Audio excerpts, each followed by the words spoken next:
বাবু কেমন আছো? I love you বাবু। I love you too. তুমি কেমন আছো? আমি অনেক ভালো আছি। আরে এই মহিলা, এটা আপনি কি করলেন? আপনি আমার সামনে আমার হাজবেন্ডকে জড়িয়ে ধরলেন কেন? হ্যাঁ আরে সোনিয়া, তুমি ভুল বুঝতেছো, আমার কথাটা শোনো। তুমি একদম চুপ থাকবে। মজা লাগছে তাই না?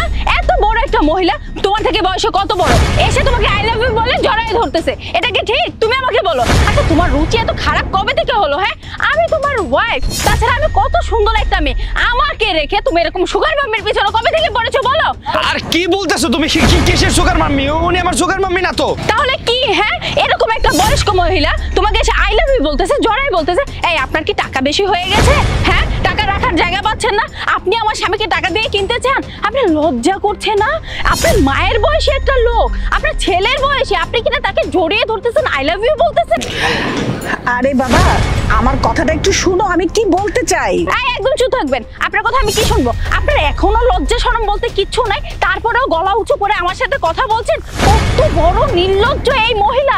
আমার সামনে আমার স্বামীকে জড়িয়ে ধরতেছে, আবার বলতেছে যে আমার কথাটা শুনুন। আপনার কথা আমি কি শুনবো? হ্যাঁ আপনি আমাকে কি বলবেন? থাকার শর্ত এরকম বুড়ো একটা মহিলার পিছনে তুমি ঘোরাঘুরি করছো। আরে ভাবি কি হয়েছে? এই মাদি, রাস্তার মাঝখানে এরকম চিল্লাচ্ছিস কেন? তোমার বন্ধুর মুখ দিয়ে কোনো কথাই বের হবে না। তোমার বন্ধু আজকে ধরা পড়েছে আমার সামনে। ওয়েট ভাবি, আসলে আমি আপনার কথাটা ক্লিয়ারলি বুঝতে পারছি না, আরেকবার বলুন একটু, কি করেছো? কি হয়েছে? তোমার এই বন্ধু কতদিন ধরে এই সুগার মাম্মি পালতেছে, আমি বুঝতেছি না কতদিন ধরে এদের সম্পর্ক। তারপর কি হচ্ছে, আজকে আমি ওর সাথে এই মহিলা, অভদ্র মহিলাটা এসে জড়িয়ে ধরে আই লাভ ইউ বলতেছে, ওর লজ্জা করতেছে না? ও ভাবি, তার মানে হচ্ছে এই মহিলা আপনার হাজবেন্ডকে জড়িয়ে ধরেছিল আর আই লাভ ইউ বলেছিল, তাই আপনি রেগে গেছেন, তাই তো? আমার সামনে আমার হাজবেন্ডকে জড়িয়ে ধরবে এরকম একটা মহিলা, আমি রেগে যাব না? ও আচ্ছা বুঝতে পেরেছি, আপনি তো ওর বেস্ট ফ্রেন্ড। এখন আমার কাছে একদম ক্লিয়ার, আপনারা দুজন সেম টু সেম, একই রকম। আসলে শুনুন ভাবি, আপনার প্রথম উচিত ছিল আপনার হাজবেন্ডের কথাটা শোনা। আপনি কিন্তু আপনার হাজবেন্ডকে কথাই বলতে দিচ্ছেন না। আসলে উনি কোনো সুগার মামি না, আপনি যেটা ভাবছেন সম্পূর্ণ ভুল। আসলে পৃথিবীতে ওনার কেউ নাই, ওনার একটা ছেলে ছিল, যে ছেলেটাকে উনি আদর যত্ন করে মানুষ করেছিল, কিন্তু সেই ছেলেটা ওনাকে ছেড়ে সুন্দর মতো বিদেশ চলে গেল। প্রত্যেক মাসে তার ওষুধ বিল থেকে শুরু করে সব কিছু। আর আপনি জানেন যে ওরও ফ্যামিলিতে কেউ নেই, মা বাপ কেউ নেই, বাসায় যে এনে রাখবে সেই পরিস্থিতিও নেই, তাই সে বাধ্য হয়ে একটা বৃদ্ধাশ্রমে তাকে দিয়ে আসে। আর আপনাদের বিয়ে হয়েছে মাত্র কয়েকটা মাস, হয়তো ও জানানোর সুযোগটা পায়নি। ও যদি আপনাকে জানিয়ে দিত তাহলে হয়তো আজকে এই জ্ঞানজামটা হইতো না।